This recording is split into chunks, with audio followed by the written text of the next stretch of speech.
Hi everyone, welcome to Beauty and Beyond, and I am your host and glamour guru Dara. Looking good can be such a big challenge today, whether it's in person or during your virtual meetings. That is why it is important that you are armed with the right beauty arsenal. And what am I talking about? Of course, none other than your makeup brushes. So I have two sets with me today. If you want to look good, meaning you want a flawless, seamless application on your skin, the best way to do it is simply by using these brushes. So this first set is what we call natural brushes. And this other set is your synthetic brushes. But let's talk about the natural brushes first. Now you might think, oh my gosh, natural, where did they came from? Of course, it didn't come from human beings. That's quite creepy, and I myself, I won't use them because I don't know where they really came from and who it came from. But they came from animal hair. And what kind of animals are they? Squirrel, goat's hair, we have sable hair, mink hair, and badger's hair. Okay, so those are the hair that are used, and we also have camels or camel hair. It didn't really come from the camel itself, but it's a combination of either the squirrel, the goat, or the horse hair.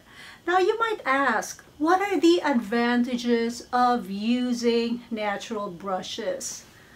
So I'll give you an example here. This is what we call the powder brush. I used it earlier, so there's a little of the product.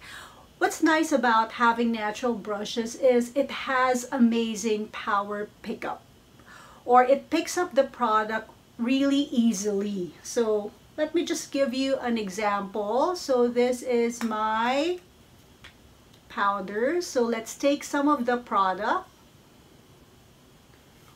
So you see that the product adheres to the brush. So that's really nice about it. And what's also nice is it doesn't cause fallout. So probably if it does, maybe 3 or just 5%. And also they are very durable and long lasting. You know, the first set of brushes I had was like, wow, I think 12 years or 13 years ago, but it's still with me, it's still intact. The only concern I have right now is, of course, there's the shedding of the hair because the glue has already loosened. Alright, now that we've talked about the advantages, let's talk about the disadvantages or the lowdowns of owning the natural brushes. Since it is natural, it is not really compatible with the foundations, the liquid products, and also the cream type. Why? Because of course the hair contains the outer covering, which is the cuticle, so it drinks up a lot of the product. So it's really sayang, right? So it absorbs all your product, meaning your product will disappear right away and you won't really maximize it to the fullest. And also, wow, I'm just amazed with so much powder here. And also, it is less hygienic, meaning since it's made up of the cuticle, a lot of the product is absorbed into it. So it's harder to clean, it takes more time, and you have to clean it more frequently and wash it. So in the future, it might loosen the glue and ruin the shape of your brushes. And another thing is the disadvantage also is the question here will always be animal concern. How did they take the product from these animals? Were they harmed? Were they killed? So that's another concerned. And also, it is a bit pricey because it's made of natural hair. Just like the natural or organic products, it is more pricey because, of course, it is natural. And another thing is, it may also cause allergic reaction to people who are prone to breakouts or who have sensitive or sensitized skin. So those are the lowdowns. Now, let's talk about its counterpart, which is the synthetic brushes. So here we go. All right. You might ask, what are synthetic brushes made of? They are made of man-made materials. And these materials are nylon, tacklin, and also Natrafil. So now that we know what they're made of, the number one question will be, of course, if earlier we're talking about animal cruelty and stuff, this time when you use synthetic brushes, you won't think about those things because they didn't come from animals. They weren't harmed, they were man-made. And another of the advantages of owning them is it works perfectly with foundations, cream types, or liquid products because since it does not have the cuticle, it doesn't absorb a lot of those products, and it gives you a really flawless and seamless makeup application. And then owning these brushes also, since technology is now catching up, using them, if you compare them with the natural bristles, sometimes it's really not a big difference anymore. So it won't break the bank, meaning they're not that pricey as well. And it does not cause any allergic reaction to your clients or to yourself. Now, what are the lowdowns? Okay, the lowdowns of having synthetic brushes are, they are a no-no when you use them to your powder products because, alright, they can't really absorb a lot of the products. And it can also cause fallouts. And also, you have to use a lot of the product or take a lot of the product if you want an application which is similar to the natural brushes when you use powder stuff like the blusher, the highlighter, or the powder.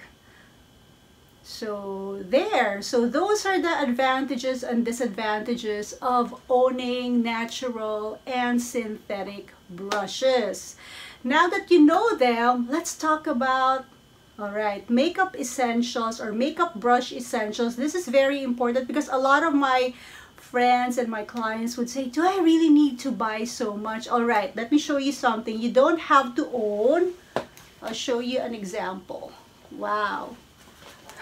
This many brushes, but as a makeup artist and a hairstylist as well, I have to lay this out when I am with my clients. It's called presentation, so that they know that I am complete with all the tools that I'll be needing to make them more fab, more beautiful, and more gorgeous, and also to justify the rate why I am charging them that much. So that's the secret, now that you know them.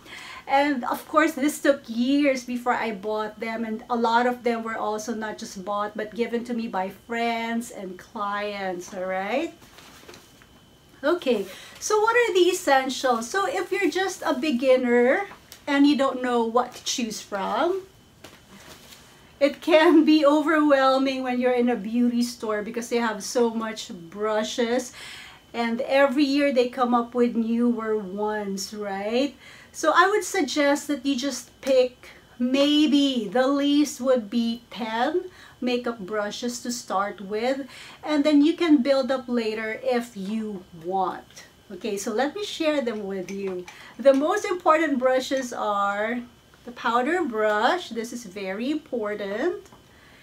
And then the stippling brush if you want to apply your foundation or any liquidy products with it. But me, for myself, I just use my fingers so that it's easier and faster.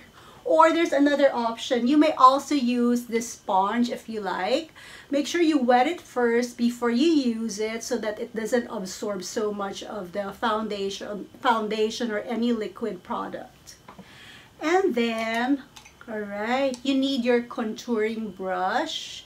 This is a smaller version. I have the bigger version, which is this one. And then you need your blusher brush. So I have talked about 4 already. I'll set them aside. And then optional is a foundation brush. Oh, this one, a smaller contouring brush. This is for your nose, and this is also good for blending your eyeshadow. So it doesn't mean just because you have one brush, it's just used for one purpose. No, it can be used for other purposes as well. And then we have, this one is the slanted eyeliner brush. I love this so much. You know, I hoarded a lot of these brushes or this particular kind of brush because it's really nice when you apply your eyeliner. It gives you precision application. And then I have the, okay, the big and the small flat eyeshadow brushes. And then, of course, key light is life. So this is the key light brush. And then, am I forgetting something else? Oh, hold on. Let me just get it from this other set. The bullet brush. Super my favorite. This one. It's shaped like a bullet. That's why it's called bullet brush. Because of its tip. There. Black is to black. There, you see it better because of its tip. So this is perfect for applying your eyeshadow on your orbital bone or the crease of your eyelid. So there, you have 10, or I mentioned more brushes. And before I forget, all right, this is important too, but it can be optional. This is your fan brush for applying your highlighter and for taking out the fallout from the products that you've used.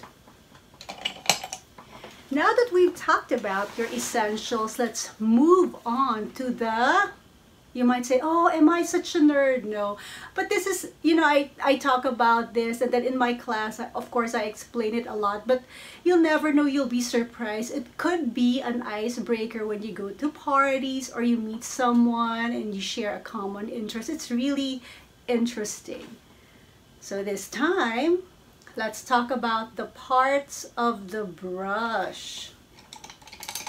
Okay, so this is what we call the tip, the toe and the tip. This is what touches your skin. And then this is the bristles themselves, and this is the heel. And then this is the ferrule. It is what attaches the bristles to the handle. So it's glued on. The ferrule can be made of plated nickel or copper or aluminum. And this is the handle, which is made of wood, resin, or plastic, or even bamboo. Interesting, right? It has its parts as well. When I was first studying in beauty school, I didn't know that. The way I looked at it, okay, so it's just a brush, so I didn't know it has parts. Just like the regular comb, you know, if we're not a hairstylist, we wouldn't even know that the comb has parts as well. But, wow, it does. Alright, now that we've talked about the makeup essentials and the parts of the brush, it's important to maintain your brush. Why? Because so that your brushes would last longer. It doesn't mean that just because you buy it now, you have to keep buying it on a yearly basis. It doesn't work that way. It's how you handle and care and you maintain your brushes. Because just like what I've mentioned earlier, mine is still with me my first set 12 years ago, but I have several sets now because I need them when I work on my clients for my gigs. So how do you clean them? First is you may sanitize them using two products, my favorites. This is what I call the 99% alcohol. How do you clean it? I'll just get a piece of tissue paper here. It's very simple. All right, you just spray the alcohol directly onto the bristles, and then you wipe them off on a piece of tissue paper. So it's simple and it's fast drying. Once you've wiped it off, you can use it instantly. You don't have to wait for it to dry up. And then I also have another one. This is called the Parian Spirit. What I do, since I bought it from this bottle, I transfer it to a sprayer as well. And I do the same procedure. Spray it on the bristles and wipe it off. And then I can use it right away. But if you want deep cleansing or intense cleaning, the best way to do it, to dislodge the bristles off from the creams and stuff like that, the best way to do it is to wash your brushes. And how do you do that? All right, by using, okay, I have this shampoo with me. Okay, it's a mild shampoo. You can buy it from the beauty store as well. If not, you can use a simple baby shampoo. And okay, one of my friends suggested, why don't you use the Joy liquid soap? I'm like, what? That's for dishwashing. And she goes, diba it removes the mga oils and grease? I said yes. Or then it would do the same thing when it comes to your brushes, the grime, the grease, and all that stuff. I said, that's a wonderful, splendid idea. So why don't I use it? All right. I will do that, and I did that, but only to my synthetic brushes. Because if I do that to my natural brushes, since, alright, again, I have to remind you, it is made of natural hair, then it's gonna dry out the bristles, just like our real hair. So don't do it to your natural brushes. Just do it on your synthetic brushes. Alright, so I prepared that solution with me here, just to demo it to you today. So this is water, and I'm sorry I used Joy because I want you to see the color. I love the color, it's blue. Let me just check what brush to use, the one with a lot of, all right, here. Okay, this brush has been with me since like forever, and the shape has already changed. It's different now. Some bristles are shorter, some are longer. Anyway, I'll just dip it here in this solution so that you'll see. So this is how you dip it properly, alright? So you just swirl it around. Okay, but don't make giggle and do that, guys. The more it's going to ruin the shape of your bristles. And see, look at that. The color just changed from blue to this because this is a blusher brush, one of my favorites. That's why I can't part with it or say goodbye to it. See, it changed color just like magic.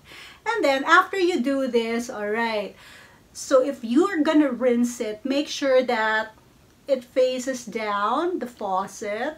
Don't face it towards the faucet because it's going to ruin the shape of the bristles, and it's also going to loosen the glue holding the ferrule and the handle together. So make sure it's facing down. Now, right, when you want to dry it, let's pretend that this has been rinsed off already. Okay. Get another tissue paper and simply wipe off the excess water. There. Ooh, all the colors sticking here. All right. After you do that, you can dry it by, let's say, placing a towel on a surface or tissue paper and then just lay it flat. But if you want to ensure that your brushes remain the same and it retains the shape, I have this. Wow, this is called the brush tree. Amazing, right? The products they can come up with. So it's simple. You just insert this on the hole itself. Okay, making sure that the bristles are facing downwards again, and simply let it dry. For natural brushes, it takes longer to dry because it's made of natural hair. But for synthetic brushes, it just takes, wow, shorter, it's quicker. Now, okay, if you want to make daya, okay, some people say, oh, but I need it tomorrow and I just wash it now because I had the gig today. What you can do is use your blow dryer, but make sure that the nozzle, of course, the bristles are facing down, and make sure that the nozzle of the blow dryer is facing downward again so that it won't ruin the shape of your brushes.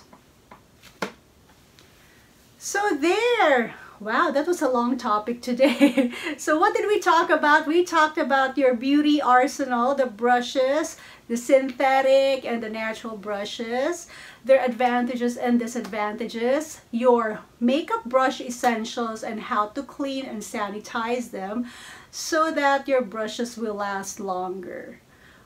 Well, now that I've shared these stuff with you, I hope you learned something so that when you apply your makeup, you look more fab, more gorgeous, because your application is seamless and you look good not just in person, but online as well.